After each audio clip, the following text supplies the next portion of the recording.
I knew something was off the second I walked in the door. It wasn't anything obvious. The apartment was clean. Music was playing. Her purse was by the door. But the silence behind the music, it was the kind that presses on your chest, like the air's waiting for something to happen. We'd been together 7 years. Married for 2. Her name was Melissa. And until that moment, I would have told you with my whole chest that I trusted her.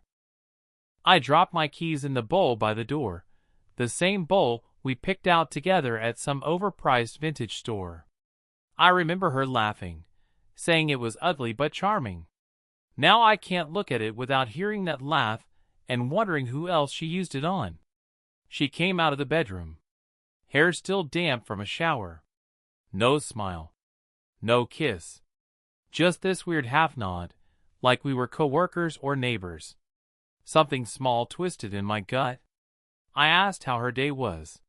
She said it was fine. That was it. Melissa wasn't the kind of person who gave one-word answers. She used to talk like she had a quota of 3,000 words to hit before bed.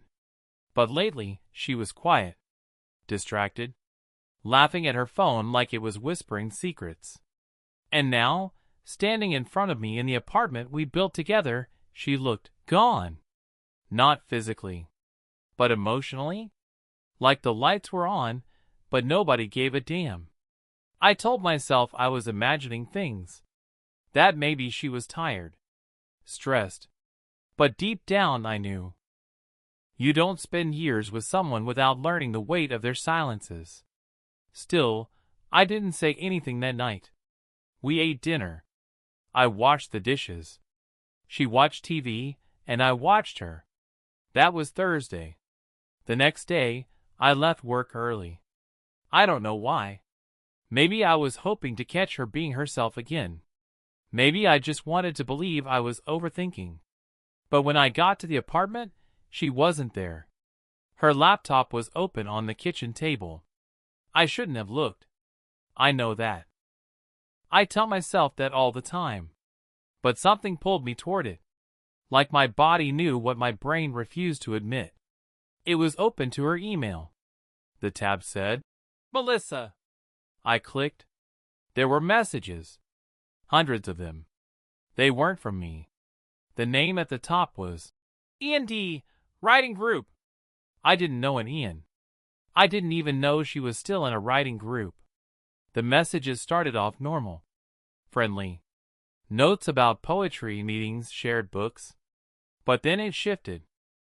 He called her sweetheart. She called him my escape. My escape. My stomach turned. There were photos.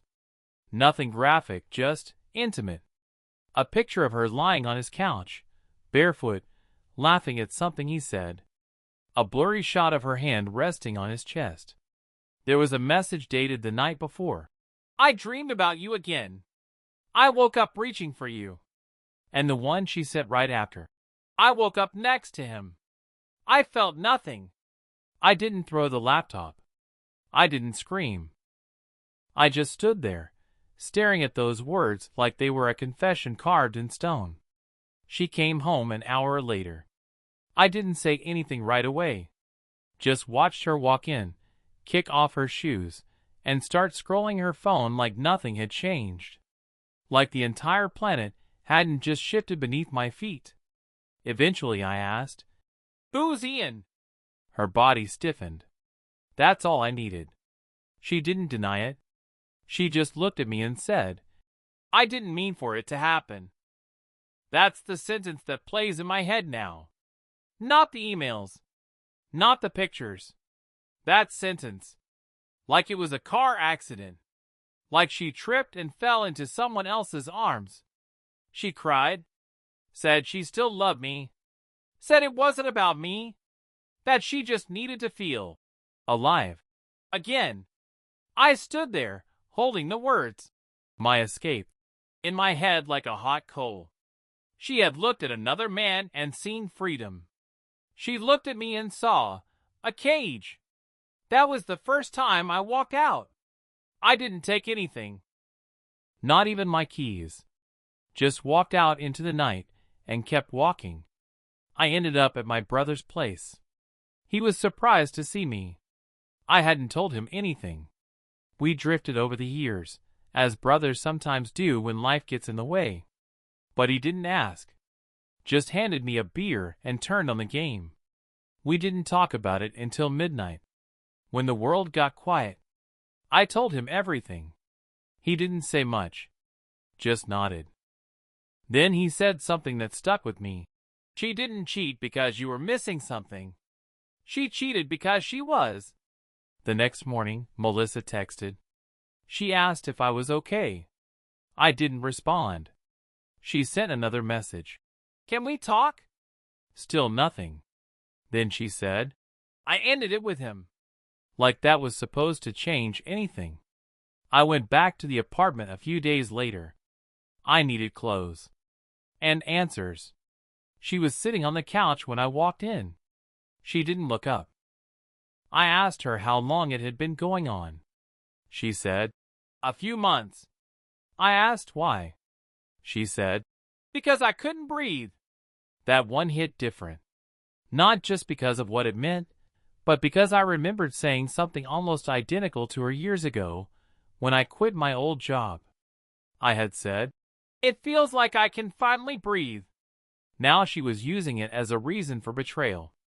I looked at her and realized I didn't know this person anymore. She was still Melissa. Still the woman I married. But she wasn't mine. Not in the way she used to be. Maybe she never had been. I asked her if she loved him.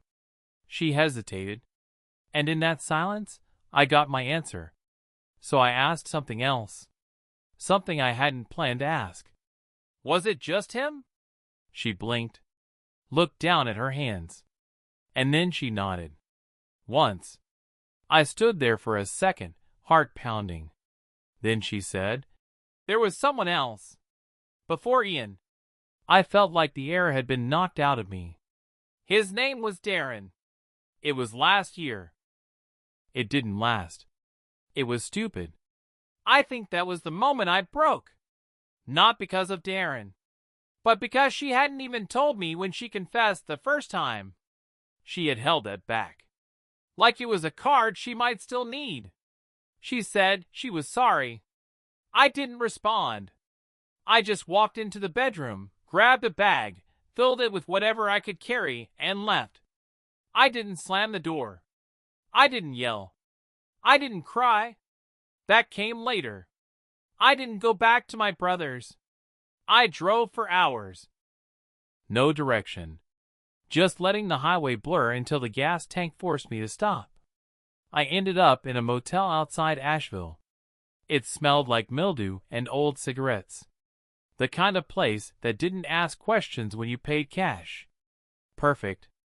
That night, I lay on the stiff mattress staring at the ceiling. I kept thinking about the way she'd said Darren's name. Like she wasn't even ashamed. Like she was just crossing off items on a list of things she hadn't bothered to tell me. 2 men. 2 lies. And who knows how many in between. I called in sick to work. Then I called again the next day. And again. By day 4, they stopped expecting me to come back. I had enough PTOs saved up. I didn't care.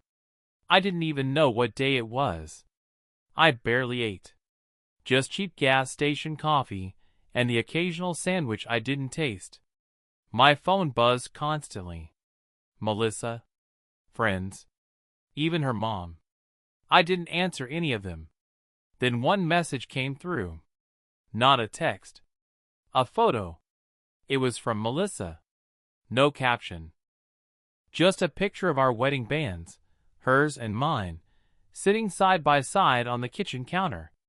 I stared at it for a long time. It was the quietest "I'm done" I'd ever seen. And it hit harder than any of her apologies. The next day, I went home. Not to stay. Just to see it one last time. The apartment was too clean. Her stuff was gone. Like she'd swept herself out of it with one motion. The bed was stripped. The walls bare. No notes. No messages. Just silence. And those damn wedding rings still on the counter. I didn't touch them. Instead, I opened the hallway closet and pulled out a small cardboard box. Inside were old photos, ticket stubs, a dried flower from our honeymoon. I sat on the floor, flipping through it all. Each photo felt like someone else's life. And then, at the bottom of the box, I found something I hadn't seen in years. A small envelope. My name written in her handwriting. I opened it. It was a letter. A real one. With ink smudges and crossed-out words. It was dated 3 years ago. I know I don't say it enough, but you've made my life better. Even on the hard days. Especially on the hard days. You calm me down when I spiral. You make me laugh when I forget how.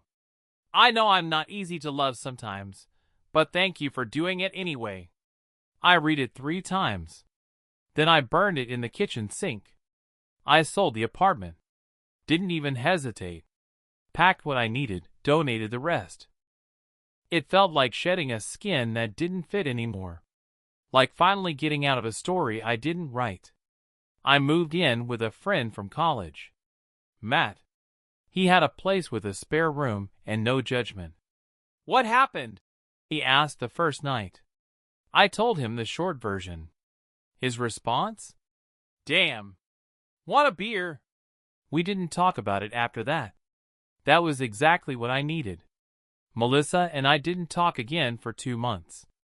Then, out of nowhere, she emailed me. Not text. Not a call. An email. The subject line. I need to tell you something.